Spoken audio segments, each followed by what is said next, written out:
Hey, welcome to the Corey Miceli Show, brought to you by Squat Life and Rap Fiend Radio.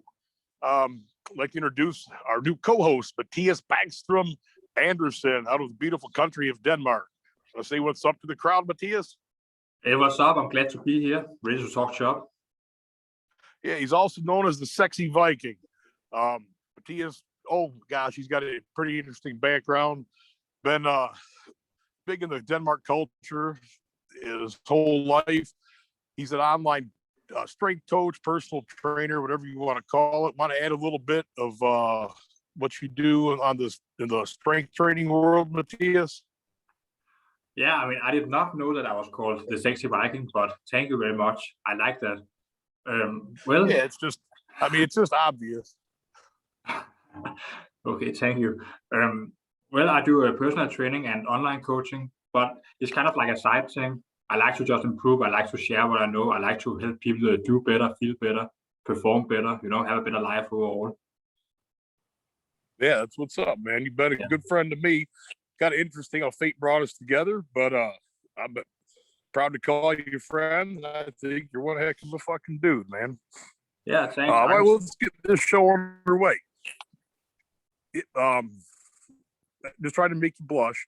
Hey, I'd like to give a shout out to one of my former college teammates and friend named Chris Wilkerson. Just today was announced he's the head coach at Eastern Illinois University, and he's got a heck of a success story, man. The kid was just a kid from Indianapolis trying to figure his life out.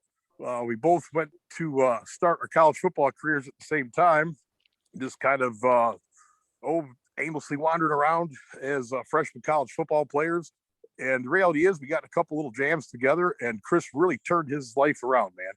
He went on to be I think it was an all-conference defensive lineman as a player, something like that. Could even have been honorable mention All-American. That's not that important to the big the big aspect of the story.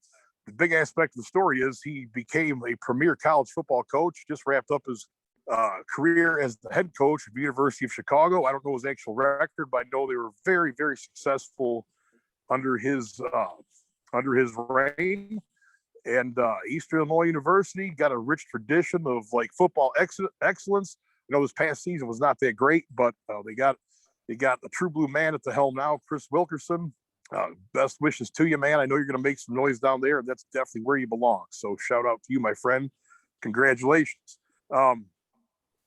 The TS in our conversation, you hear me talk about football frequently. It's a big part of our culture, big part of my background. And from the culture in Denmark, can you tell me what you know about American football? Well, I know there's a thing called NFL. I know you wear very tight pants, and I know it's very brutal. That's about it. Yeah, so in the just general culture of Denmark, are the main rules of football really even understood, or is it just kind of like a foreign thing to you guys? Well, I mean, we do have like football clubs around the country, but it is kind of foreign to most people, I would say. It's more of a soccer country. So yeah, for sure. Yeah. Gotcha. Well, at some point we'll kind of get into an X's and O's meeting for some of the Denmark audience. Rolling with this a little more, but anyway, we'll get back to that. Yeah, this technological exception coming in now. Yeah, it's better now. Cool. Yeah. Okay. Well, just thought I'd share a couple powerlifting stories with you as a competitor that were fairly interesting. Yeah. As you know, I had the American deadlift record for my weight class for quite some time. It was number 2 in the world at the time when I hit it. And it's a pretty interesting story of how I actually achieved the lift. I was competing at the XPC powerlifting meet, which would be like the very first weekend of March 2016, I believe. And I was like pretty amped up for the meet, and ended up, so my long-term goal was to have the number 1 sumo deadlift of all time, which was at the time 909 pounds, held by a Russian. I really forget his name. I wish I remembered to give him a shout out. So my goal at the time was to have the heaviest overhand deadlift and sumo deadlift of all time. And I ended up hitting a 910 deadlift that day, and it got red lighted. I came up with so much force that I had a weird like up and down movement at the top of the lift, so I ended up getting 2 red lights on the deadlift. I was quite determined to get that lift in. So there was another meet, I believe, the very next weekend, run by Dave Hoff, Battle of the Titans. I was pretty shot from it was a full lift meet. I think, as I recall, I squatted somewhere around 1,000 pounds. I don't remember exactly. My bench stunk, but my deadlift was on point. So I knew I hit that deadlift with enough force that if I just made a slight correction in my mechanics, I was confident, even in a completely beat up state, anyone that's done a full powerlifting meet can relate to what you feel like just a week out from a meet, specifically a geared powerlifting meet, specifically as an athlete well into his 40s. So I was pretty much toast, but I was convinced I had a surplus of power that even if I wasn't as strong that day, just by making a couple mechanical corrections, I had hit that 910 pound deadlift. And sure enough, did 3 white lights. The lift was actually smooth. It was nowhere near as fast as it was the week before, but I hit the lift, 3 white lights, and put it in the books. And now it leads me to a common, I don't know if I'll use the word mistake. I'll use a common flaw in athletes' quest for high performance. I had that 910 pound deadlift as a very specific goal for a long time, and had a very concrete plan on how to get there, and it worked. We jump into the psychology of an athlete. Like, I literally wouldn't even give myself credit for what I did. I started beating myself up for setting the goal at 910 instead of the world record, this, that, or the other. But instead of having a plan to recover from that long-term goal that I had, and I just kind of floated around, and I decided a spur of the moment I was going to do a 1,000 pound deadlift, and the goal was not real entrenched. I did not have a real seamless plan to follow through and achieve it, so it kind of spun me into a little bit of a chaotic environment in my training. Whereas if I could have stepped back and coached myself as I would have coached a client, I would have had a kind of a reset plan and re-engage into more of a comprehensive goal setting process, much like I did to hit that original 910. So a common theme we'll talk about, and I think you'll agree with this, Matthias, is how important having a goal is, and having a well thought out plan to achieve said goal. So anyway, kind of talking in circles at this point, but do you have any commentary on that subject? Yeah, I mean, I think whatever you can see is what you can achieve. You can't just tell yourself that you're gonna, I don't know, shoot for 1,000 pounds and then somehow magically end up hitting 1,200 pounds. I mean, you can only get as far as you can see yourself getting to at the very most. So you need a goal. Right. You need something. You need clarity about what you want. So yeah, I think I mentioned this in an episode or so back. My good friend and brother Richie Seldall was a world-class deadlifter back in the 90s. This is before he launched into his MMA career and some other things. But point being, at the time, he was deadlifting in the mid 700s for a 198 pound lifter. That's a huge lift.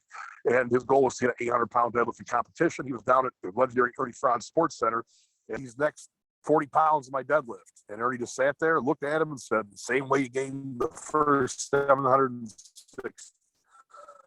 So no matter, always going back to the fundamentals and building from a solid foundation, no matter what you're falling out again. Seems to be very, very important. And it's easy to forget how important the fundamental basics are in whether it's a sport. I love this technology. Tell me when the coast is clear. We got a good connection. Matthias. Yeah, a moment after it became good again, it seems like what I said got through, and you heard that it was bad before. But I think everyone can understand what you were saying about the fundamentals, to be honest. Right. Yeah. So again, I relate back to the sport of football. That was like, as far as the traditional sport goes, that was what I excelled at the most. And I noticed the guys that had, real, that real successful NFL careers, their drills looked much like what a Pee Wee football player's drills look like, just a lot better. You'd always go back to the super fundamentals of the game and reinforce those basic things over and over and over, and just get better and better and better, at those fundamentals. So oftentimes, it's easy to get ahead of oneself, is I guess the point I'm trying to make, and just bringing it back to the roots and doing the necessary work to lay a powerful foundation, even if it feels like taking a step back or two now and then. But anyway, commentary, thoughts, insight. Yeah, I think a lot of people forget that you don't need to do more in order to see that you are now able to do more, I mean, Right. if the weight is moving faster or smoother, if your sticking point is feeling like easier to push through, is less suffering and it's more like just pushing through, then Right.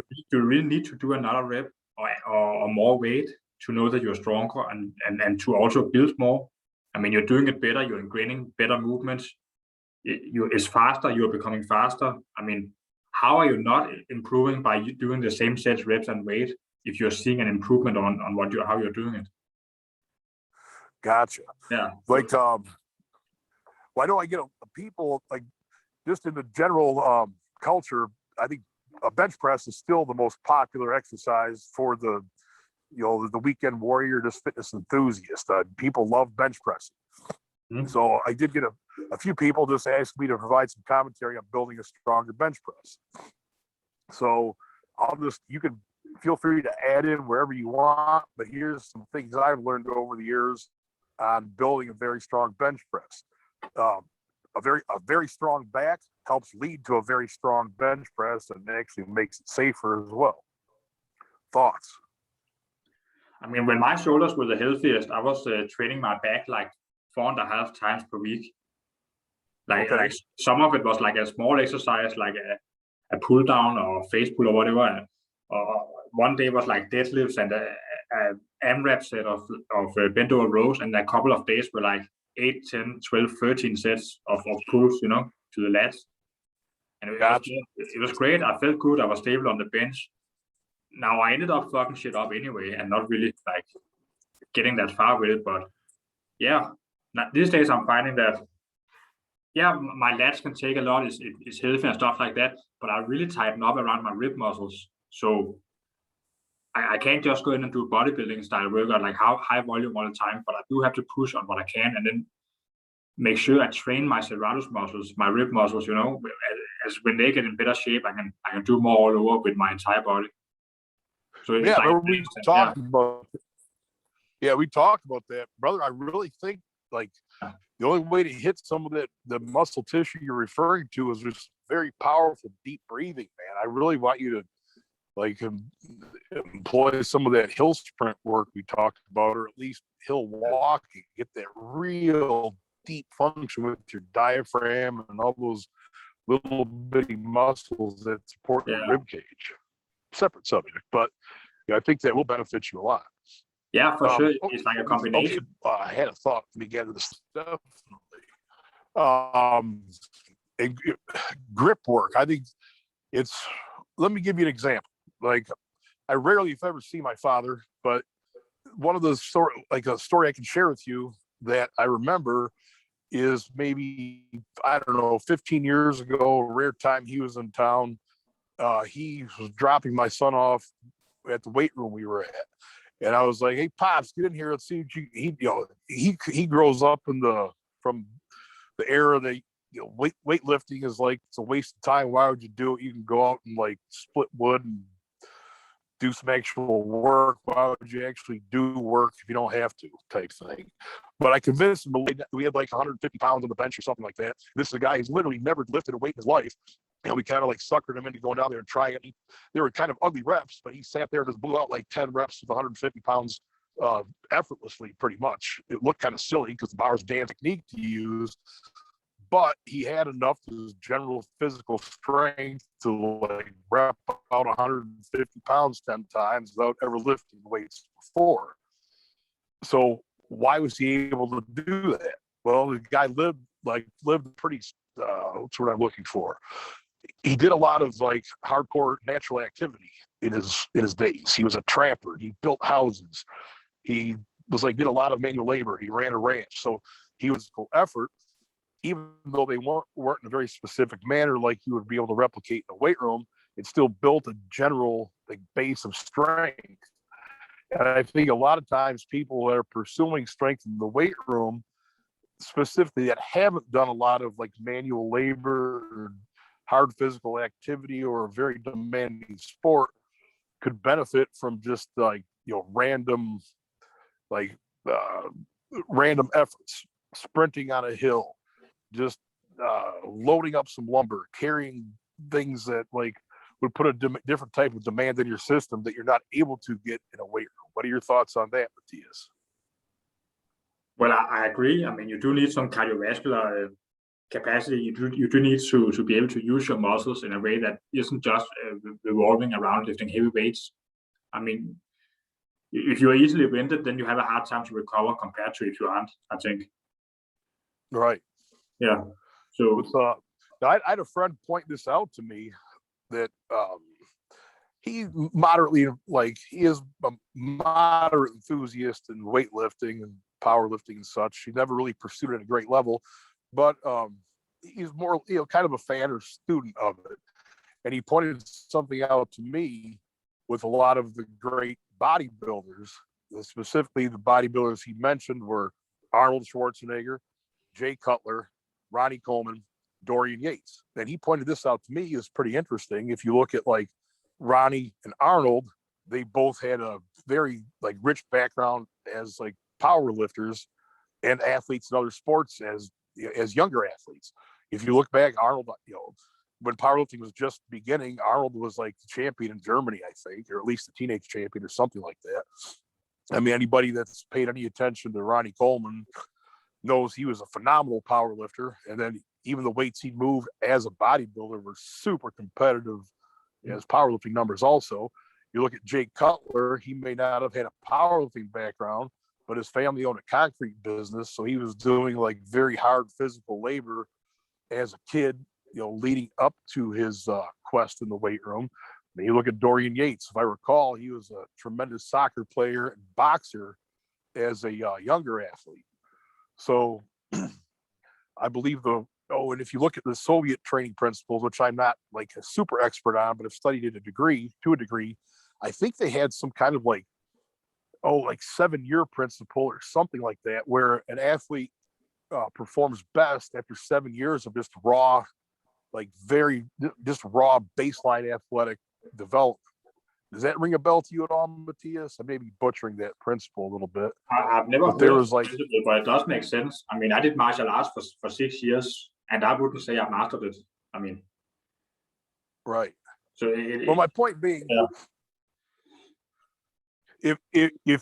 if you're in the weight room and you're looking to build that strength, you've been a couch potato for a while, you just jump back to the weight room. That's a great thing. Kudos to you. Congratulations. It's a freaking phenomenal step to take for anybody. But I really think a lot of people are lacking some of that more dynamic, just raw, like old school manly effort in their quest to build strength. So whatever, just kind of food for thought. So back to bench press. For like squat, my entire competitive powerlifting career, I really don't think I ever did anything above maybe 75% of my max. I grew up in the Ernie Franz culture of powerlifting strength development, and it was about a lot of heavy singles and kind of, there's some other things that went into play, but at the end of the day, we would practice how we performed, which was intense, the technique that most replicated what you would use in a competition, and we did not deviate far from it. With that said, there's a lot of methods that we could expand on, but we basically practiced how we perform. Simply put, deadlift, somewhat similar. Might mess with the range a little bit, do some overload work, do some partials. The ability to perform very proficiently at that 1 rep deadlift was the name of the game. Bench press, for whatever reason, I remember Charles Poliquin summed it up like this: developing the upper body, you have to trick the upper body because it's very intelligent, more resistant to progress than, say, squat and deadlift training. He called the squat a dumb exercise. You want to squat more, just squat more. To develop your bench press, there seems to be a little more to it than just that 1 rep training method. With that said, at the end of the day, a great bench presser has to practice that 1 rep training method they're going to use in competition. But for some reason, the trend seems to be more variety for developing that upper body strength is crucial when compared to developing that lower body strength. What are your thoughts on that, Matthias? Well, I think when you do like a squat, you bend your legs, you straighten your legs, squat, leg press, lunge, whatever, and you do a hip hinge exercise like a deadlift, you bend over, you straighten back up. There isn't a whole lot more you can do for your legs. I mean, it hits pretty much all muscles to a high degree. You know, you can do some support work, sure, but it's just not the same as the upper body. I mean, you have your abdominal muscles and back muscles going all around the spine. You have your latissimus dorsi, your wing muscle, going all the way from your shoulder down to your lower back. And I mean, you can't even train your entire chest with just one exercise. You have the upper and the lower chest. You have, to a degree, the outer and inner chest as well. So, I mean, yeah, you need more variation there. So there's no way around it. And when you have to train your arms as well to support your bench press as well, you kind of need some energy in your lats left over to support whatever weight you are using to train your arms with.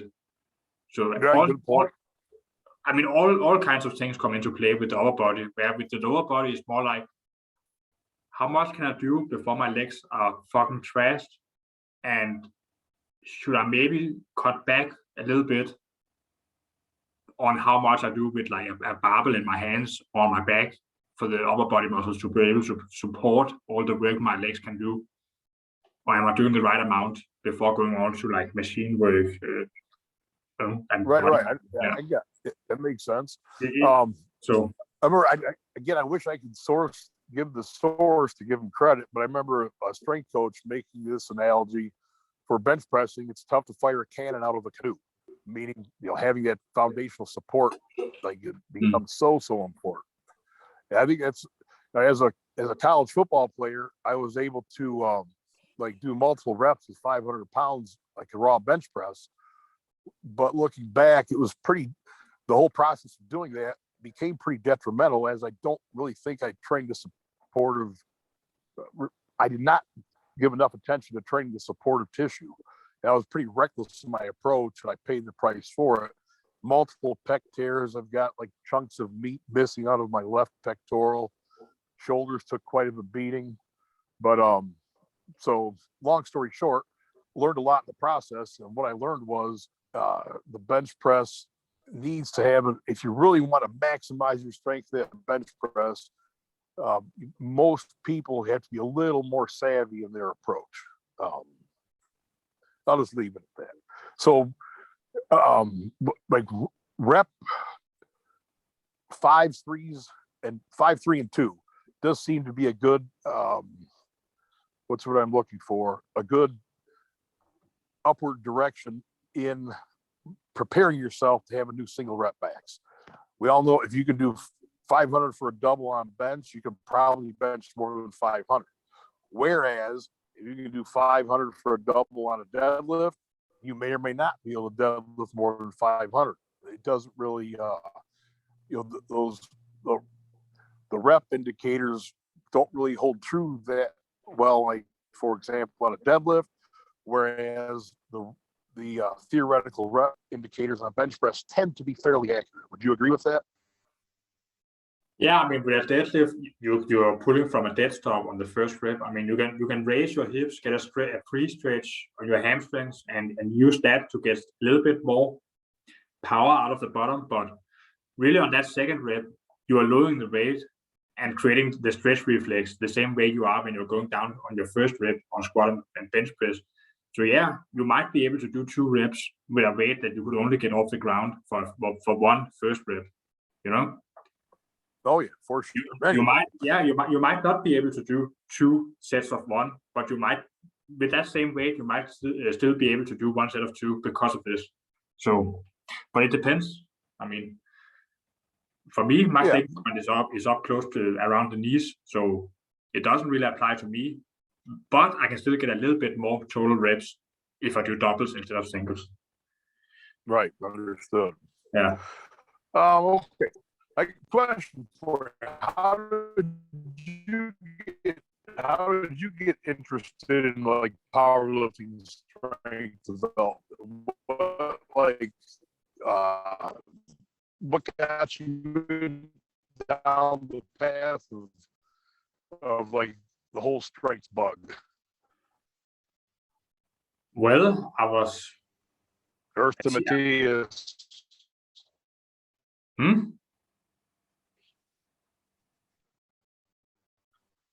We got some reception problems here. Did you hear my question? Yeah, I did hear your question. And I was trying to answer it. Then you said Earth to Matthias, which is kind of funny because of the whole connection issue. So, but I mean, you asked me what got me into strength training and what got me interested in like lifting heavy weights and building muscle and all that. And I mean, I was doing karate as a teenager. I always wanted to have big muscles as well. And then I just realized as I began to gain muscle mass that what really felt good was the part where I got stronger and I improved my technique and it just kept adding weight and adding reps, you know.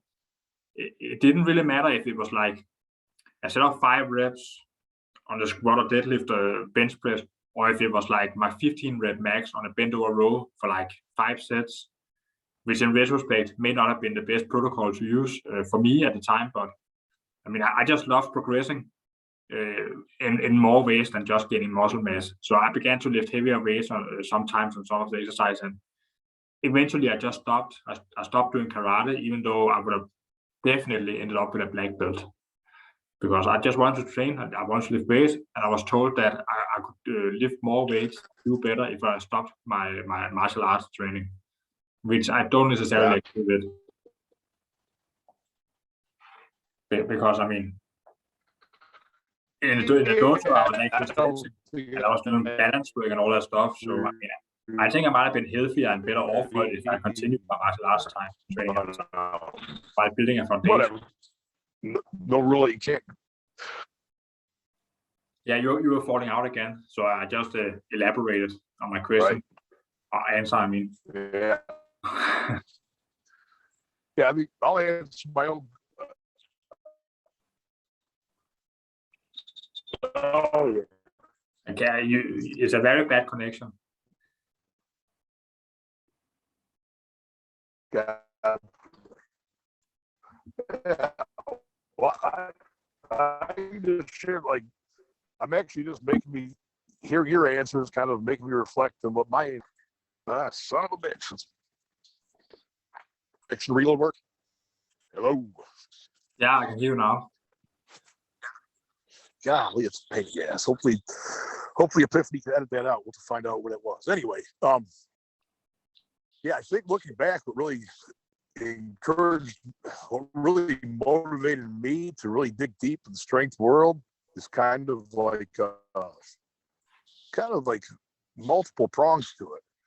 Like as a child, I kind of had violent tendencies, and I remember at some point my mother like sitting me down and talking to me, and like telling me just how terrible it would be to really hurt another person badly, because they probably really wouldn't deserve it, and there's no taking it back once you do it. So she like literally told me, if you feel that upset, if you feel that that violence coming over you, go do something with it. Go break a fucking tree. Go like smash some, whatever. You're basically telling me how important it was to release that violent energy into an inanimate object as opposed to a person, because that can get you in a whole lot of trouble. I'm kind of paraphrasing the whole process, but I kind of took her advice on that, and it probably did save me from a whole lot of trouble at some points in time. So anyway, I remember, oddly enough, I was on a swim team as like a fifth and sixth grade kid. I don't remember if this experience I'm going to share with you happened in the fifth grade or sixth grade, but I was on the swim team at the Aurora YMCA. And in like the 70s and 80s, the Aurora YMCA, Aurora, Illinois, that is, was kind of a hotbed for some like badass strength athletes, man. There was a guy named Johnny Paisley who I don't know what his position was, the Black Panthers, but he was obviously, involved in the Black Panther movement. He was a big son of a gun, man. I bet he had freaking 23-inch fucking guns if he had 10-inch guns, man. He was jacked. So I remember standing outside of the Aurora YMCA weight room, kind of gawking and staring at. He kind of caught me staring at him. He just kind of chuckled and like beckoned me over. I said, "Yes, sir." He said, "You ain't gonna get any bigger looking in here. You got to get in here." So anytime I could, I'd sneak in there and try to do something. He'd give me a couple little pointers. That kind of like lit the fire under my belly. That he gave me a couple of little motivating things about how you could. The weight room is a cool place to be because you can like accomplish whatever you want to do, and there's nothing holding you back but yourself. So that really like set a fire in my understanding of what like what you could do in a weight room, and a whole lot more to it. But that's probably like the best thing to share with you. Was there anyone in your life that was influential for like getting you in a weight room, Matthias, or was it pretty much self-driven once you understood the benefits? Well, I mean, I had a classmate who had that same instinct and aggression to him. That I mean, we would punch each other in school in like 6th and 7th grade just to toughen each other up. I mean, so it was kind of like an uncommon upbringing for me. I've always been kind of like an uncommon character. I mean, when I was 13, 14 years old and I went to a karate, I mean, in my free time, I would punch myself in the face and stuff like that, slap myself in the face, punch myself in the stomach, stuff like that. Punch a concrete. Yeah, it's crazy. That seems to be kind of a...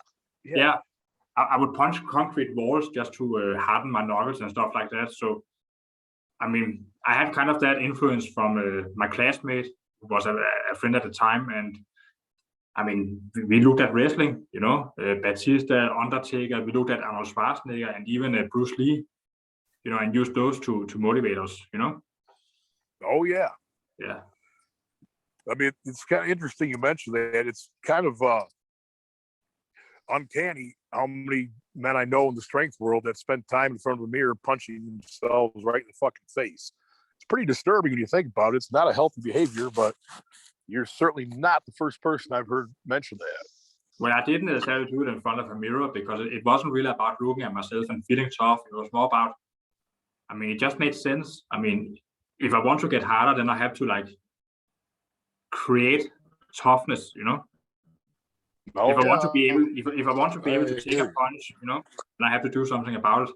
And they taught us that in the dojo. They didn't say go home and hit yourself, but sometimes, every once in a while, we would do like an exercise where we would get in like the sumo fighting stance position, and we would take a step forward, punch ourselves a couple of times in the stomach, take a step forward, and punch ourselves in the stomach. Right. So I kind of just took it home. Oh, I understand. Yeah. Gotcha. Well, let's I'm gonna completely jump subjects on you. Hip hop music in Denmark. What is the hip hop scene like in Denmark? What's the music if in terms of like hip hop or rap, what's the music you guys relate to or well hear, or similar culture to the States, or like, okay, for example, catch you like NWA. You heard of those guys?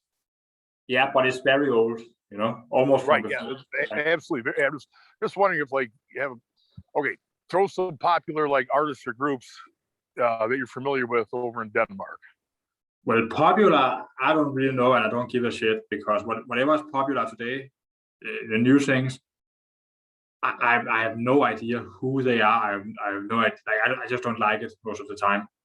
But I mean, the old school stuff, I mean, everybody knows like DMX, Eminem, stuff like that. Tupac, Gotcha. Yeah, Well, that's old school. That shit's like 25 years old now, too, man. yeah. So, are there any like somewhat modern hip hop artists you got that you can like modern hip hop artists or groups for the whole what the whole culture's like over Well, there? I guess Kanye West is a name. Is Drake a rapper? Drake, you said? Is he a rapper? Even I don't know. Yeah, yeah, absolutely. Okay, well then Drake and Kanye West. Those are two names I know.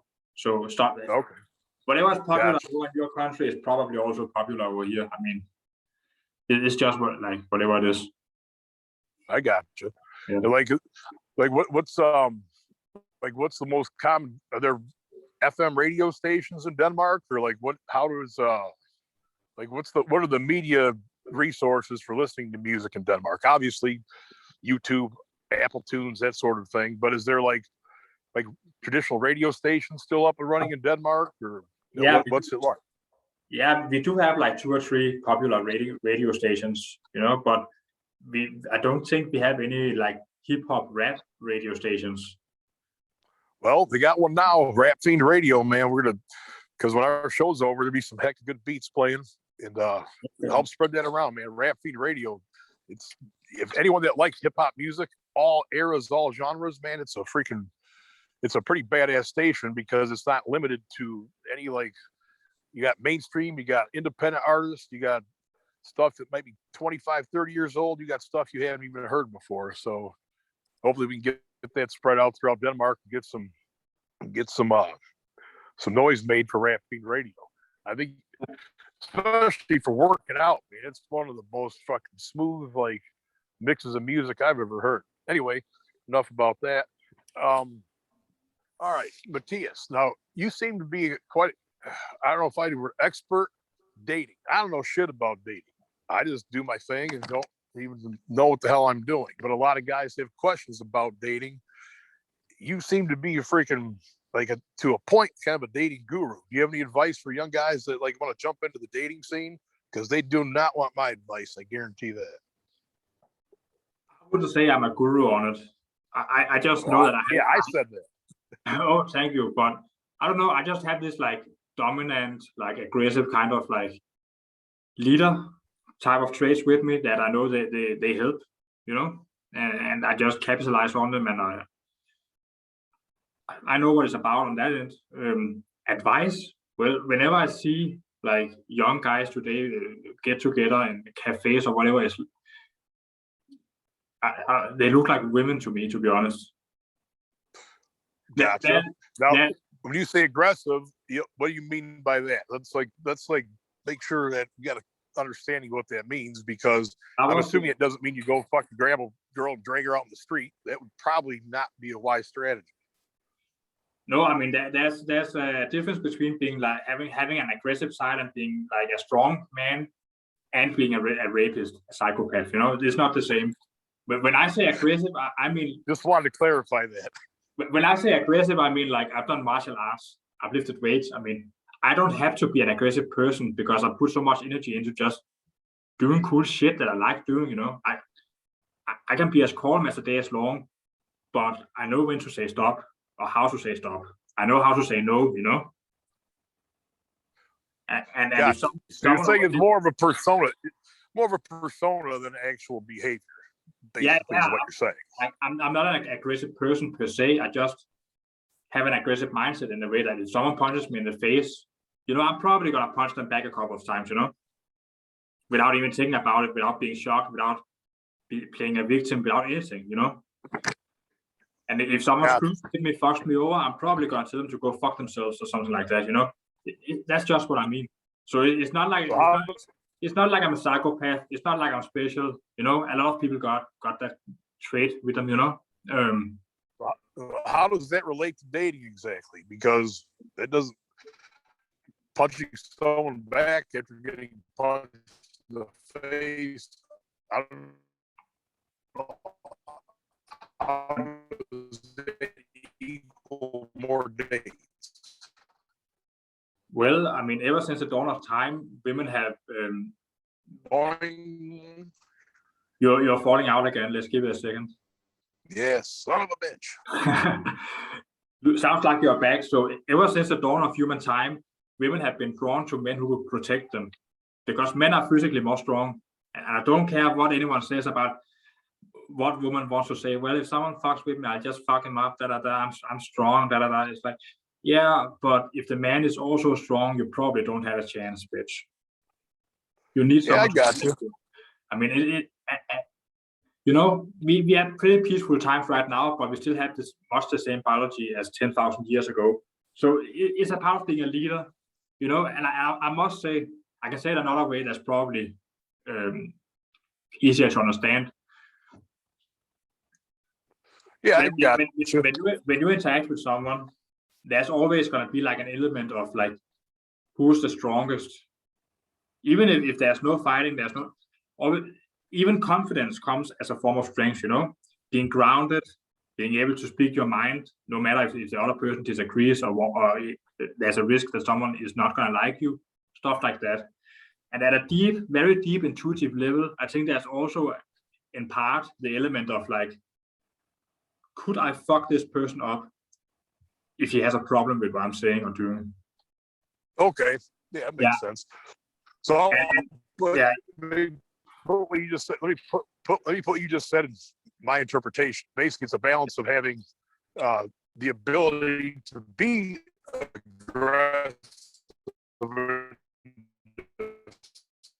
and at the same time earning. You're falling out. Trust that you're not going to like be aggressive and fuck her up. Yeah, I mean, girls like a guy who with an aggressive side. They just need to be able to trust that he can control it. Yeah. I think maybe I should have described it better. If I'm interpreting what you're saying.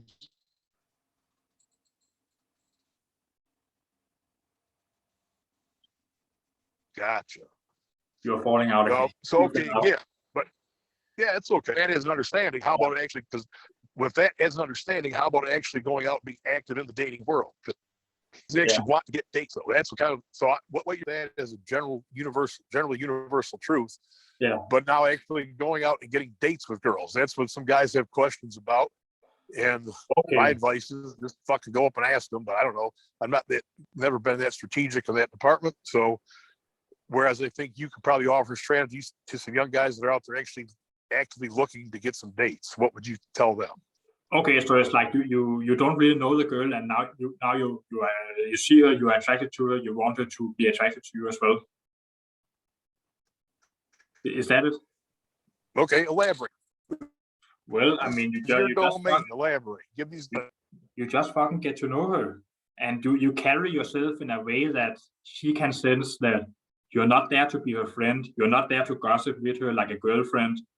You are not there to necessarily give her anything she wants. But you do want to fuck her. And what if you don't want to fuck her? What if you just want to actually like get to know her and date her? Is that acceptable too? Well, if you want to date her, then you also want to fuck her, right? Yeah, I would say in most cases, that's probably true. Yeah, so I mean, fuck, date, marry, have kids, whatever you want, but do get to know her first. You have to vet her. I mean, a lot of people put the girl on a pedestal when they're talking to her. It's like, oh, I like her so much. How can I get her to like me?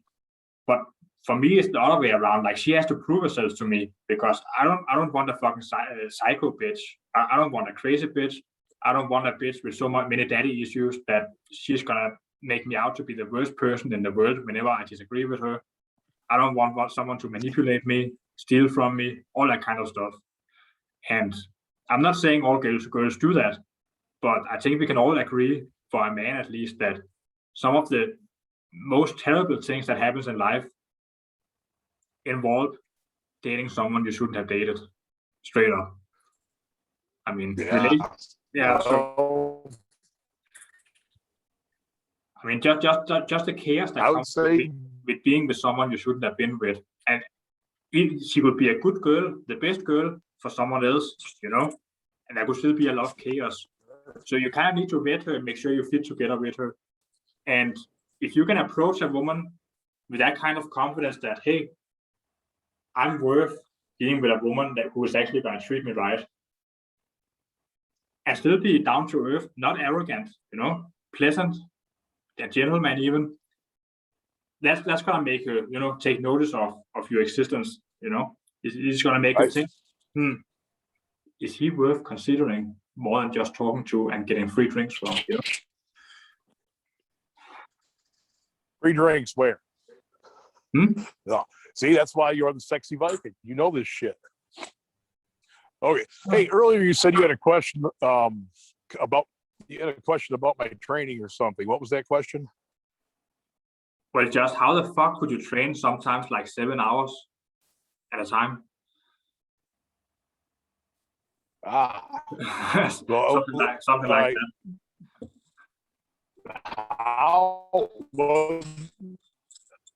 Okay. Well, let's make the question a little bigger. What was my training like at the time? That make more sense? Yeah. Let's do like an overall,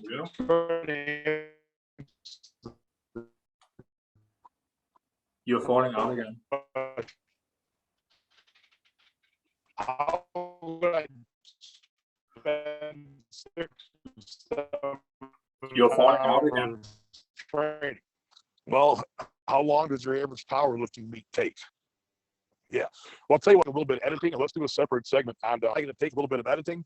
And so let's wrap this up. Thank you for listening. Sorry for some of the technical difficulties in the connection. We'll get better as time goes on. Corey Miceli, Matthias Bargström Anderson. If you want to reach out directly to me, my phone number is 360-939-7652. We'll have more social media stuff to follow as time rolls on. Thank you so much. We're going to wrap right now. Matthias, do me a favor, send me another Zoom link, and I'll reach back to you in like 5 minutes. Yeah, no problem. All right, thank you. All right, you're welcome.